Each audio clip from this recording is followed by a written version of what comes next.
नमस्कार। आप देख रहे हैं एम न्यूज़ भारत महेंद्रपाल त्यागी के साथ। और आज हमारी टीम नागल में आई है सूबेदार मेजर श्री मान सिंह जी के पास, जो मिलिट्री से रिटायर हो चुके हैं एक ऑफिसर के रूप में।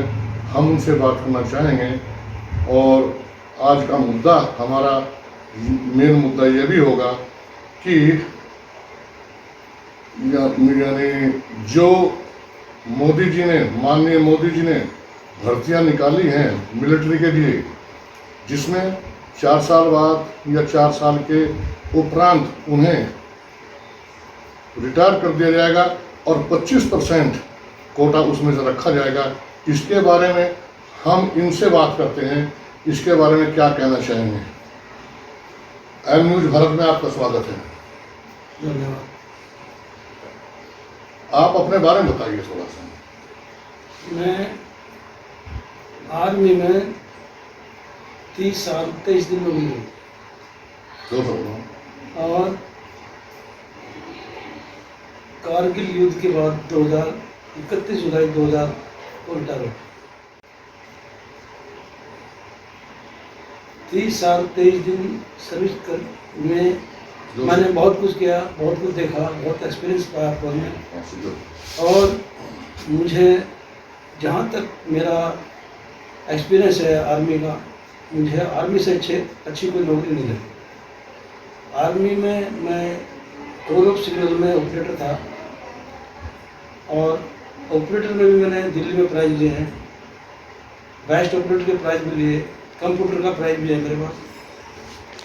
और इतने सम्मान के साथ नौकरी करने के बाद मैं अब 22 साल से रिटायर होकर अपने घर में आराम से रह रहा हूँ। कोई परेशानी नहीं किसी किस्म की, अच्छी पेंशन मिलती है, अच्छा सब कुछ सब ठीक है।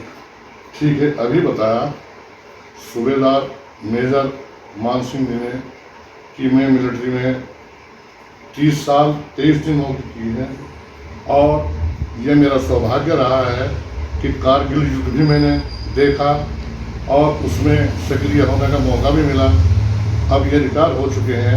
हम इनसे पूछना चाहेंगे, आपसे पूछना चाहेंगे कि अभी हमारे देश के प्रधानमंत्री मोदी जी ने ये अवसर दिया है लोगों को कि मिलिट्री में अधिक से अधिक भर्ती हो 4 साल के लिए, इसके बारे में आपकी क्या राय है? मोदी जी ने बहुत सोच समझ के ये निर्णय लिया है। 4 साल का मतलब ये नहीं कि 4 साल करने के बाद उनकी छुट्टी हो जाएगी और उनको कुछ नहीं मिलेगा। उनके पास पैकेज भी मिलेगा उन्हें, और जो अच्छे होनहार लड़के हैं उन्होंने सर्विस उनका एक्सटेंशन भी होगी, सर्विस एक्सटेंड हो जाएगी और कमीशन भी ले सकते हैं लड़के, डायरेक्ट कमीशन।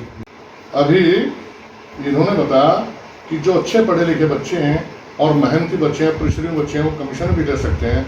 लेकिन हम देख रहे हैं कि दूरदर्शिता के हिसाब से अगर देखें तो मोदी जी की योजना उन्होंने बहुत ही अच्छी बताई। अच्छी क्यों है? अच्छी इसलिए है कि हर एक आदमी को चांस मिलने की संभावना है।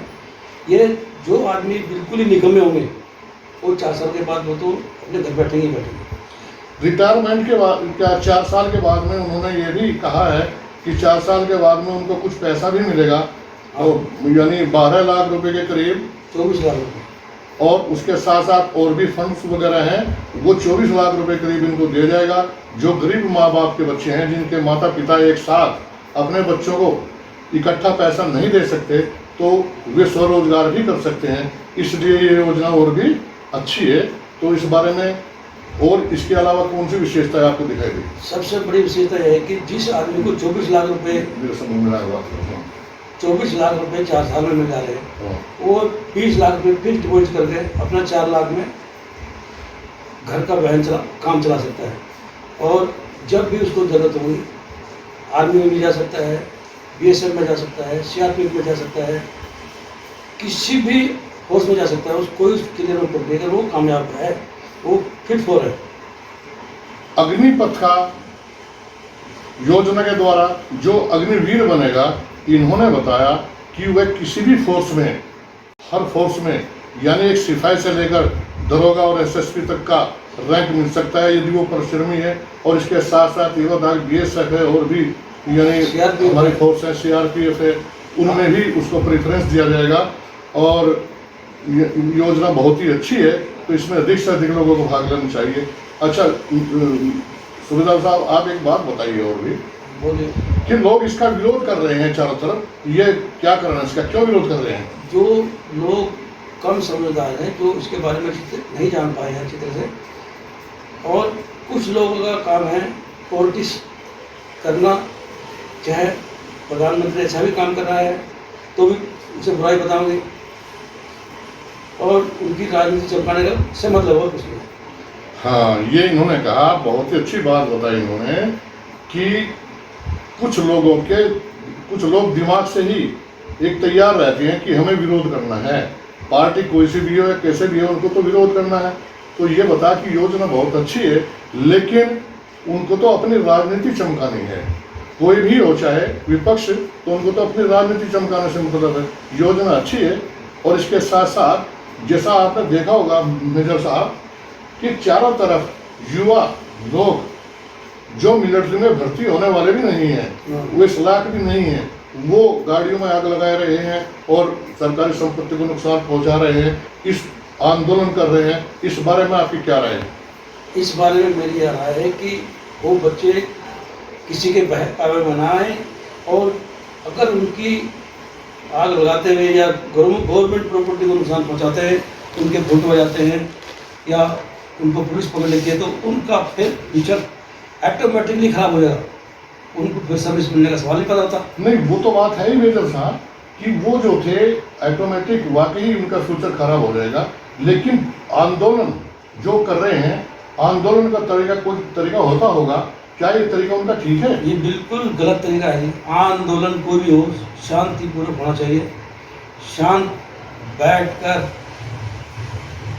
सब लोग एकत्र हों और उसमें बड़े बड़े नेताओं को बुलाया जाए और उनके भी सलाह मशवरा लिया जाए, बड़े अधिकारियों से मुलाकात की। लेकिन आप क्या ये चाहेंगे कि वहाँ की सरकार ने जो कदम उठाया वो उचित है? सरकार का कदम भी उचित है, मगर ऐसी घटना ना हो, सरकार को पहले से इसके बंदोबस्त करके रखने चाहिए। मिर्जा साहब, एक बात देखिए कि आपने बताया कि सरकार का कदम उचित है। जब उस लड़के ने 7 दिन पहले पुलिस को सूचना दे दी थी कि मेरे को फ़ोन आ रहे हैं, मुझे मारने की धमकी मिल रही है, इसलिए मेरी सुरक्षा की जाए, पुलिस ने उसकी बात पर कोई ध्यान नहीं दिया, बल्कि यहाँ तक किया कि उनको बुला करके जिन्होंने मारा है और उस लड़के को बुला करके उनका समझौता करा दिया और एक जिम्मेदारी दी कि हम जिम्मेदार हैं, आप निश्चिंत रहिए, कुछ नहीं होगा। उसके बाद भी हत्या की गई, क्या वहाँ की पुलिस दोषी नहीं होगी? ये पक्का दोषी होगी, और शासन प्रशासन दोनों का इसमें बहुत बड़ा रोल है, और वो दोनों को हम दोषी ठहराते हैं, शासन भी प्रशासन, क्योंकि उन्होंने समय पर इस पर कार्रवाई नहीं की।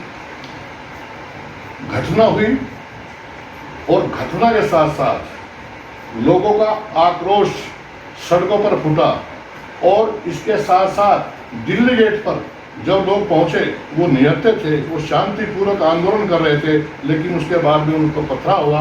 तो वहाँ की पुलिस यह भी बोलती है कि कोई पथराव की घटना नहीं हुई। क्या ठीक है? ये पुलिस की बहुत बड़ी गलती है। अगर पथराव हुआ तो उनको झूठ नहीं बोलना चाहिए, ये बिल्कुल ठीक नहीं है। और पथराव करने वालों को भी नसीहत है कि वो शांतिपूर्वक आंदोलन करना चाहिए, जो भी करें। कहीं पथराव, कहीं आगजनी नहीं, वो तो शांतिपूर्वक आंदोलन कर रहे थे, वो तो उनका विरोध कर रहे थे, हत्यारों का शांतिपूर्वक आंदोलन कर रहे थे जो हिंदू संगठन थे। लेकिन उनके ऊपर जो था, जिसे हम दूसरे धर्म के लोग कहते हैं, उन्होंने पथराव किया। ये सुनने में आया वहाँ पर दिल्ली गेट की घटना है, तो ये उन्हें नहीं करना चाहिए था, क्योंकि उनको किसी न किसी प्रकार की सह जरूर मिल रही है, चाहे वो सरकार की है, चाहे वो किसी पार्टी की है, वो सह जरूर मिल गई है। यानी अगर हम ये कहें कि वहाँ की सरकार इस मामले में, कानून व्यवस्था के मामले में बिल्कुल फेल हो गई है, तो आप क्या कहेंगे?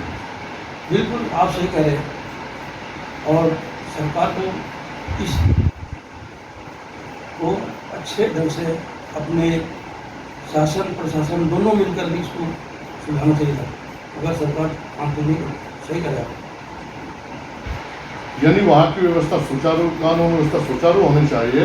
और अगर प्रशासन निकम्मा दिखाई देता है वहाँ का या शासन वहाँ का निकम्मा देता है तो सरकार को उसका सस्पेंड करके प्रजातंत्र लागू यानी राष्ट्रपति शासन लागू कर देना चाहिए। इस बारे में क्या रहेगा?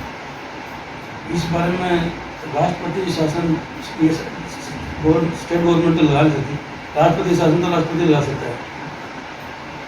इसमें मैं आपको ये बताऊँ, स्टेट गवर्नमेंट को तो सस्पेंड नहीं करना, तो स्टेट गवर्नमेंट शासन पर राष्ट्रपति शासन कहाँ लगाएगी? राष्ट्रपति शासन केंद्र सरकार प्रधानमंत्री मिलाकर कर सकते हैं या वहाँ का राज्यपाल जो घोषणा हो सकती है। तो इस बारे में आप क्या कहेंगे?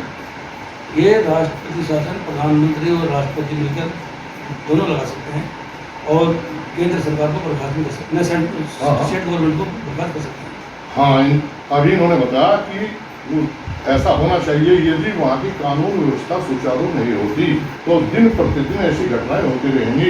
इसीलिए सरकार को इस पर विचार करना चाहिए, गंभीरतापूर्वक विचार करना चाहिए।